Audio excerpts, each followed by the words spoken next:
Hi, everyone.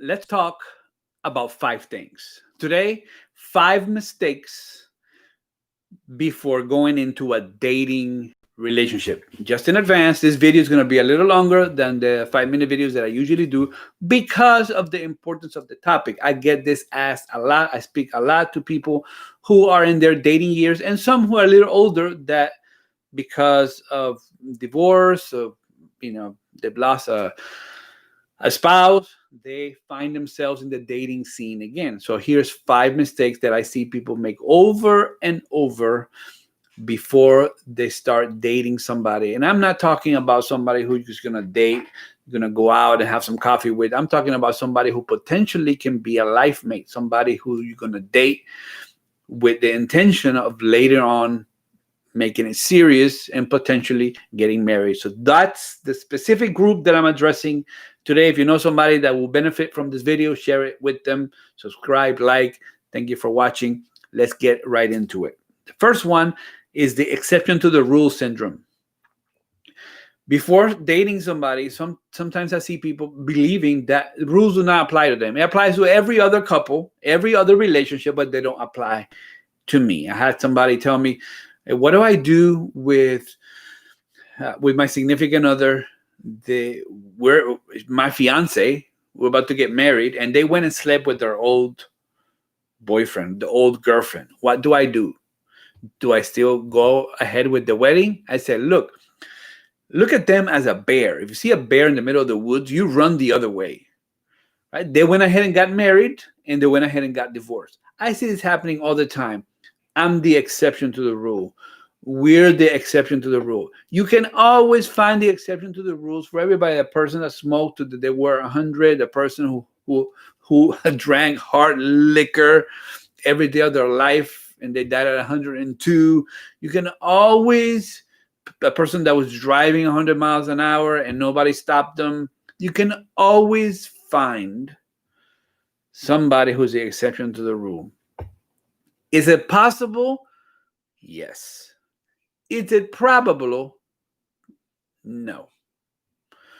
It's not probable. It's probably not going to apply to you. So I would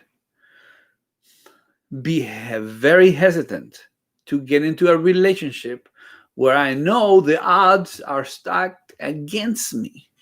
What is it about yourself that you don't believe that you're worthy enough to find somebody who's really good for you? Why do you have to settle? Why? So this first syndrome, the syndrome of I'm the exception to the rule, gets you in trouble. Number two, dating or getting into relationships based on loneliness by itself. If you're lonely, get a dog. Right? Why is it that you can't stay by yourself for more than 2 months? Why is it that you jump from one to one to one? Why is it that you get into so many quick relationships, especially after a relationship that was really painful and ended bad?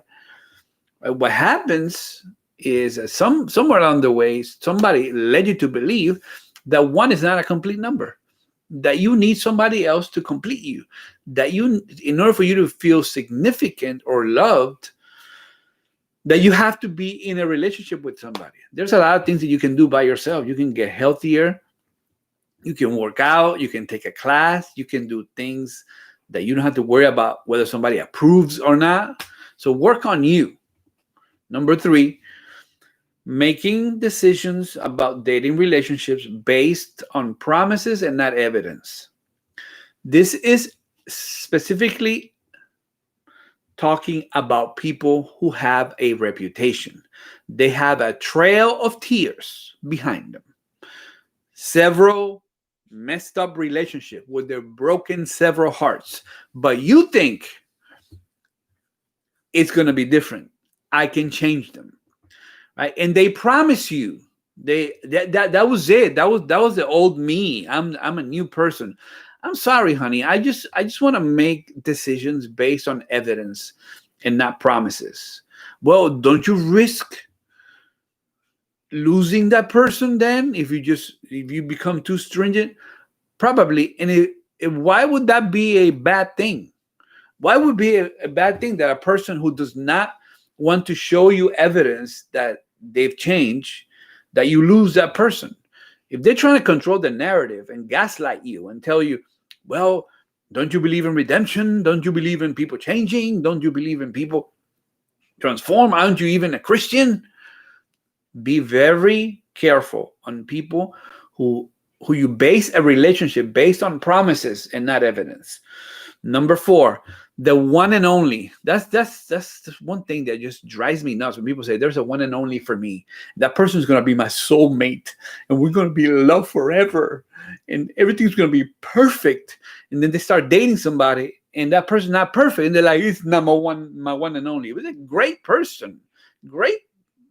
It's a great person, but they have one thing that, oh no, nope, not my one and only, not my one and only, not my one and only. Listen, dude, this concept of one and only is false. It's faulty. Everybody you date is faulty. There's some non-negotiables that you should stay away from, right? Like trail of tears, really messed up relationships in the past, a track history of failure. But everybody's going to have something. Everybody's going to have a difficulty, a trait, a custom, an expectation that you have that they won't be able to fulfill, right? So this one and only concept gets you in trouble. And number 5, the belief that everybody that is good to you is good for you. Well, he's such a nice guy. He's such a nice girl. So you want to date now based on sympathy? You want to date now based on how nice a person is? Or do you want to passionately fall in love with somebody?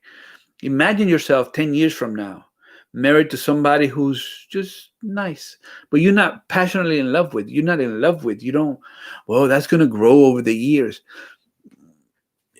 Love grows. But there has to be something there more than just he's nice to me or she's nice to me. Just because they're nice to you, just because they're good to you, doesn't mean that they're good for you. Along with my wife, we're going to do a live about this, probably in Instagram, maybe Facebook, because that's a dumpster fire. But if you have, here's what I need from you. If you're single and you're looking to date and you want me to pray for you, leave your name and say, hey, I'm looking for that person that God's going to bring into my life. Doesn't matter your age. We will pray for you specifically. And also, if you're interested in going on either like a Zoom call, because more private, you can ask more questions, or Instagram, you're interested in watching it, say, yes, I'm interested. And we'll let you know when that's going to happen. But for now, let me tell you 5 things. If you like the channel, subscribe, share, hit that little bell that will tell you when I release a video. Remember, I release every video in English and Spanish. It's a bilingual channel. So if you see something in Spanish coming up, don't go crazy. Say, what's happening here? Hispanics, we think one day will be your neighbor. So that's part of our strategy. All right. God bless you. Have a fantastic day. And remember, don't make the 5 mistakes. This has been 5 things.